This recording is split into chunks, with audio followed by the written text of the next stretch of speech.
Hi, Tobias. Thank you very much for joining us today. For those that aren't familiar with the Helmholtz-Zentrum in Berlin, could you briefly explain what the centre is about, what it does? So thank you so much for inviting me here. It's a pleasure to be here today. So the Helmholtz-Zentrum Berlin is one of the largest research centers in Berlin and one of the larger ones in Germany. And we are basically a research and development center mostly in the field of energy research and materials research. So we have a strong focus on basically developing materials which can then be used in energy applications such as solar cells or in, let's say, green hydrogen technologies. We do that by doing, let's say, fundamental research, but also collaborating with, let's say, the most innovative companies and other research institutions worldwide. One specific part is basically we are also running infrastructure at Helmholtz-Zentrum Berlin, for instance, a large synchrotron where we actually also welcome users from all over the world to Berlin. You're head of strategy for the Department of Energy and Materials. So how does a strategist respond to the current energy crisis that unfortunately Germany is feeling the full brunt of? And also as a physicist, it's an interesting mix. I think there are three major points. First of all, I think the energy security, which we're basically also which is a hot topic right now, has to go hand in hand with climate neutrality, and that offers a significant number of let's say challenges, but also various opportunities. So I think in the short term we have to diversify energy sources as much as we can. And in the medium and long run, we have to basically, let's say, implement as fast as we can. That means we need to accelerate our innovation cycles. We have to come down for a 10 to 20 year period of implementing new technologies to 2 to 5 years. Wow. And this can only be done if you basically work on the right topics and have the right partners, because you cannot achieve this alone as a research institution or as some industry or a startup. So the collaborations on on the international scale on the important topics are going to be extremely important to accelerate this process. From a physics point of view, of course, there are some significant challenges and things to do, for instance. And one important aspect is a massive expansion of renewable energies, in particular wind and photovoltaics, solar cells. Here we need, new technologies which are on the horizon, which are working very well on the lab scale, and they have to be basically put out into the market.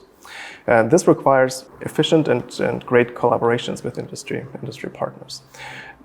At the same time, we have to, of course, if you scale up, we have to do a lot of R&D as well to make sure that we can actually keep the efficiency level and the cost level we would like to aspire. The second important point is next to the energy supply, it's basically the transport.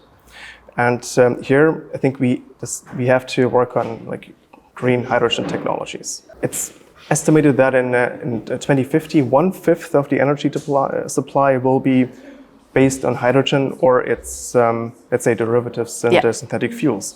So we have to basically do a lot of R&D in this field, in particular in, for hard to abate sectors, mobility sector,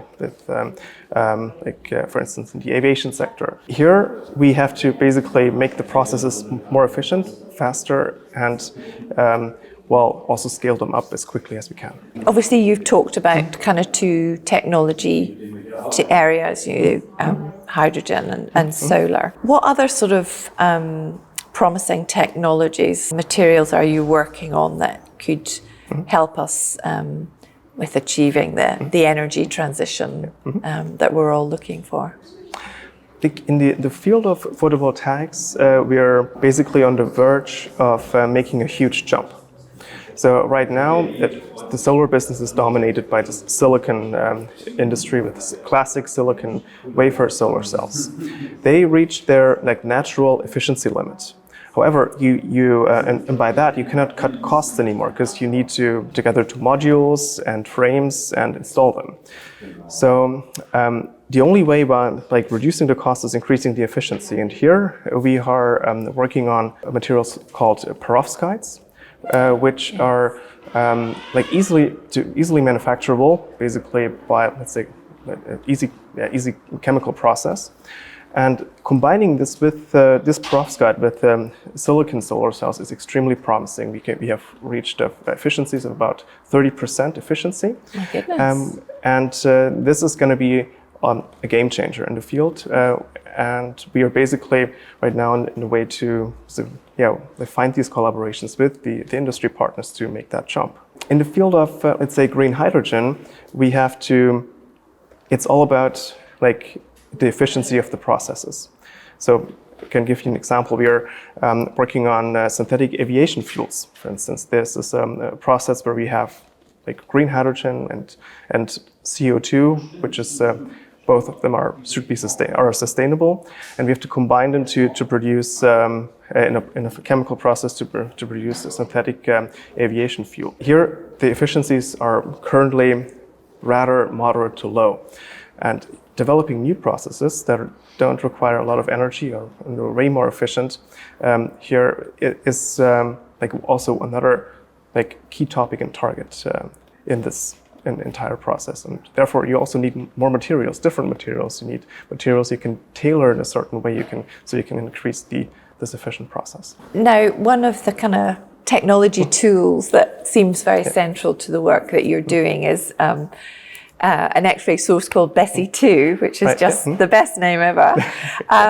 So why is that technology playing such a key role in terms of your research to address the kind of challenges facing or the challenges from the energy transition? It's a major infrastructure, and essentially it is like a gigantic microscope where you can determine, let's say, processes on an atomic scale.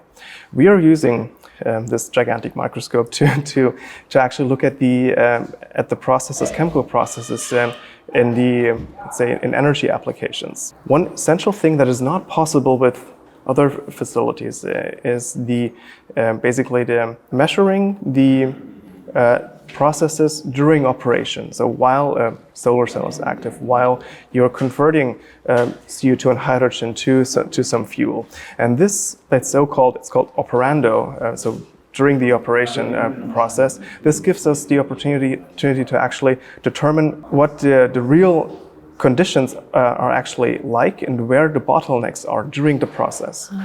Which sounds very important in terms of you're just trying to improve the efficiency of all the processes. And it comes again down to the fact that it's basically with this knowledge you're faster in the implementation. This gives us a lot of data, these measurements. Of course, we are also combining them with smart say AI-driven data management processes, and so we can sort of accelerate this, let's say, calling it materials discovery process. So obviously you mentioned, particularly on the PV side, that you're now at a stage where you're looking for industrial partners to take it to the next step.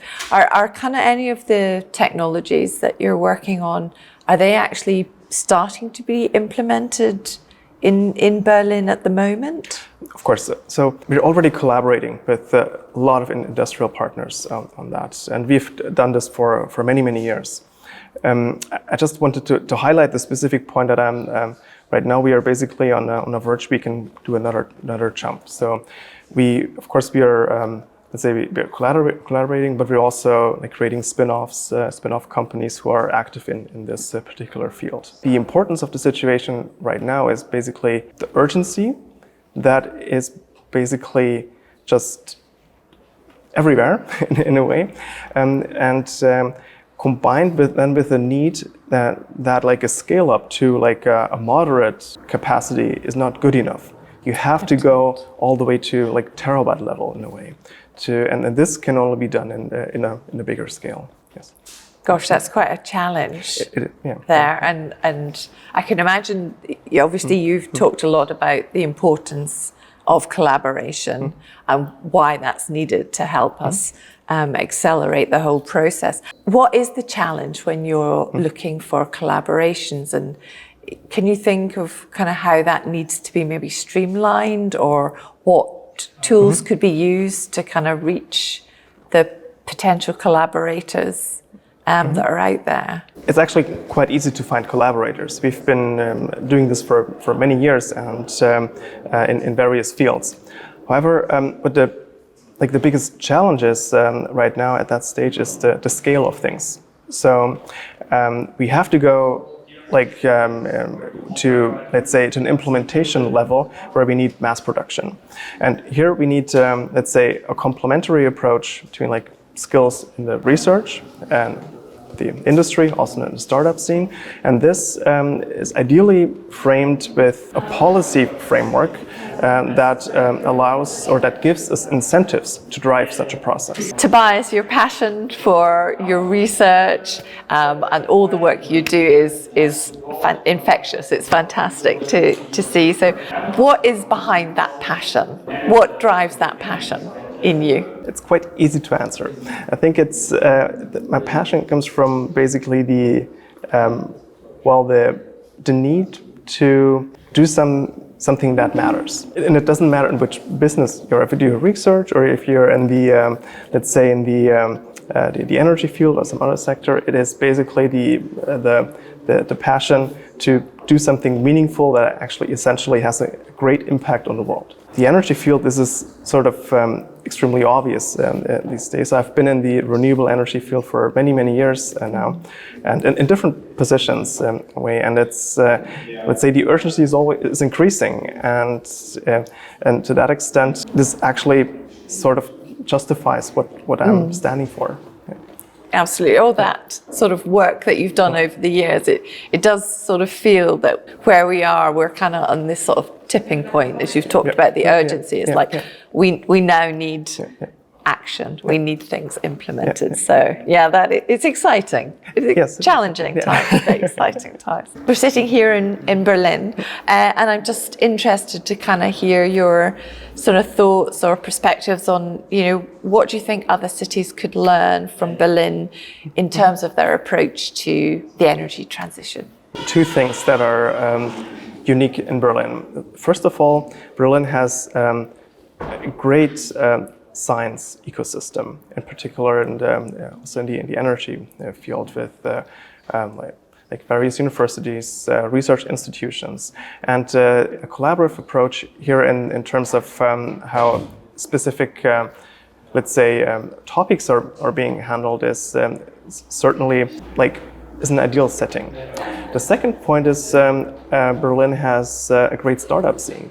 So basically, in combination, so first of all, the startup scene, second of all, the science landscape and technology landscape, it gives, let's say, unique opportunities to, first of all, be here and work and do research in the energy sector. And of course, Berlin is a great city to live in. And we hope that we, with international talents from all over the world, we can have let's say, not just an impact on Berlin or the surrounding areas, but on Germany and beyond. Thank you very much, Tobias. It's been an absolute pleasure speaking to you today.